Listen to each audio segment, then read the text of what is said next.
अस्सलामुअलैकुम, मैं हूँ Salma. Welcome to Kolar Shahi kitchen में। आज आपके लिए लेकर आई हूँ हमारे गाँव की स्पेशल रेसिपी आमिनी की चटनी। ये बहुत ही टेस्टी बनकर है। आप आमिनी के सीज़न में आमिनी की चटनी इस तरह से आप अपने घर वालों को बनाकर देंगे तो इंशाल्लाह आमिनी का पूरा सीज़न कहीं तक आपको यही बनाने के लिए बोलेंगे।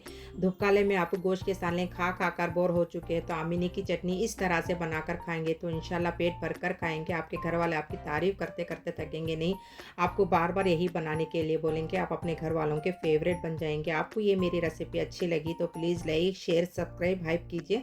चलिए ये रेसिपी किस तरह से बनाते ही देखेंगे। बिस्मिल्लाहिर्रहमानिर्रहीम। मैं आपको ये से इसके दो आमिनी की चटनी का मसाला दिखाने जा रही हूँ। आप ये से इसके दो आमिनियाँ ले लीजिए। चटनी बहुत ही टेस्टी बनेगी। आपको नहीं मालूम हुआ तो आप तोल के हिसाब से आधी केजी आमिनी ले लीजिए। चलिए अब हम इसका मसाला देख लेंगे। लहसुन को आप छिलके उतार कर होने के बाद लहसुन के कलियां आप 25 ले लीजिए। ये खरी मिर्ची लेकर आप इस तरह से बारीक काट लीजिए। चटनी बघारने के लिए आपको ये स्पून से मेजर करके माश की दाल, चनिया की दाल, राया ले लीजिए। ना तो कम ना तो ज़्यादा होंगे, फुल आप इस तरह से ले लीजिए।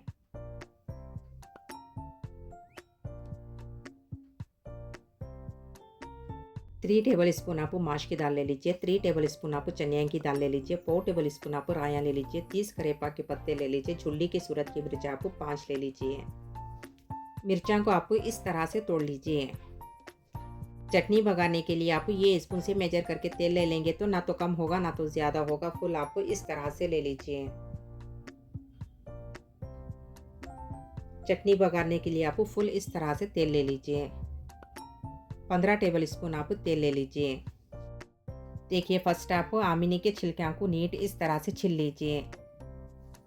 आमिनी के छिलके छिलकर होने के बाद आमिनी के पीसा को आप इस तरह से काट लीजिए। छोटे छोटे पीसा को इस तरह से काट लेंगे तो चटनी बहुत ही टेस्टी बनेगी। सेम आप आमिनी के पीसा को इस तरह से काट लीजिए। देखिए आप दो भी आमिनी के पीसा को नीट इस तरह से काट लीजिए।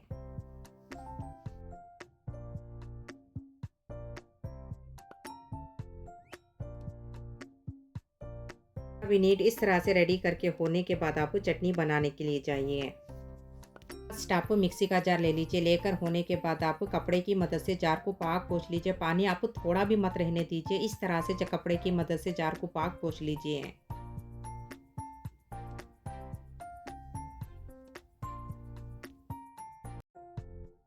जार को पाक पोंछ कर होने के बाद आमिनी की पीसा डाल दीजिए। पूरे भी आमिनी के पीसा नीट इस तरह से डाल दीजिए।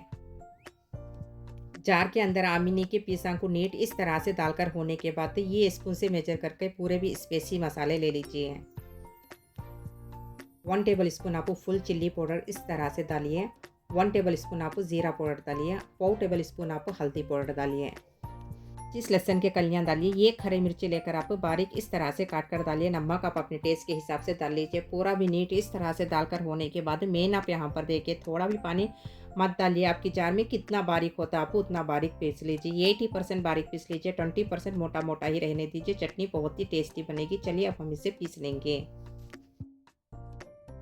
देखिए आप चटनी को सेम इसी तरह से पीस लीजिए। 80% आप बारीक पीस लीजिए। 20% आप मोटी मोटी ही रहने दीजिए। चटनी बहुत ही टेस्टी बनेगी। आप पानी थोड़ा भी मत डालिए। बिना पानी डाले सेम इसी तरह से पीस लीजिए। चलिए अब हम इसे बघार लेंगे। चटनी आपको कौन सी कढ़ाई में पकाती हूँ वो कढ़ाई लेकर फुल आंच करके आपको 15 टेबल स्पून आप तेल डाल दीजिए। बिस्मिल्लाहिर्रहमानिर्रहीम। तेल अच्छी तरह से गर्म होने के बाद आंच को फ़ौरन स्लो करके 4 टेबल स्पून आप रायन डालिए। 3 टेबल स्पून आप चनिया की दाल डाल दीजिए। 3 टेबल स्पून आप माश की दाल डालिए। सूखी मिर्चा को आप इस तरह से तोड़कर डालिए। 30 करेपा के पत्ते डाल दीजिए। नीट इस तरह से डालकर होने के बाद चमचे की मदद से अच्छी तरह से मिलाते रहिए। एंड तक भी आप सीम आंच करके पका लीजिए। फुल आंच बिल्कुल भी मत कीजिए।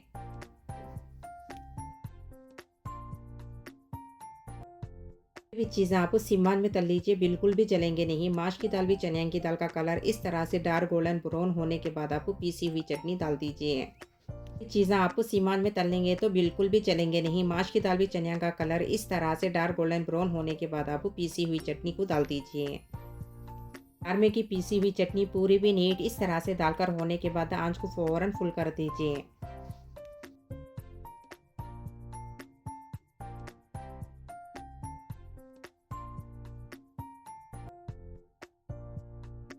जार में की पूरी हुई चटनी नीट इस तरह से डालकर होने के बाद चमचे की मदद से अच्छी तरह से मिले तक मिला लीजिए। जार में की चटनी डालकर होने के बाद आंच को फ़ौरन फुल करके आप चमचे की मदद से पूरे भी चीज़ों को अच्छी तरह से मिलाकर होने के बाद आंच को फ़ौरन स्लो कर दीजिए। देखिए पूरी भी चटनी नीट इस तरह से मिलाकर होने के बाद आंच को फ़ौरन स्लो करके आप टाइम देख लीजिए। टाइम देखकर 5 मिनट पकने के लिए रख दीजिए, उसके बाद में हम देखेंगे। चलिए 5 मिनट हो चुके हैं। टाइम देखकर 5 मिनट होने के बाद गैस को फ़ौरन बंद कर दीजिए। देखिए माशाल्लाह चटनी कितनी टेस्टी बनकर है। आप आमिनी की चटनी इस तरह से बनाकर ठंडी होने के बाद कांच के बाटल में डालकर आप फ्रिज में रखेंगे तो कितने दिन तक भी रखेंगे उतने दिन तक भी अच्छी रहेगी। देखिए माशाल्लाह आमिनी की चटनी कितनी टेस्टी बनकर है। आप ये रोटी के जोड़ खाने के जोड़ खाएंगे तो बहुत ही टेस्टी लगेगी। चलिए अब हम इसे सर्व कर लेंगे।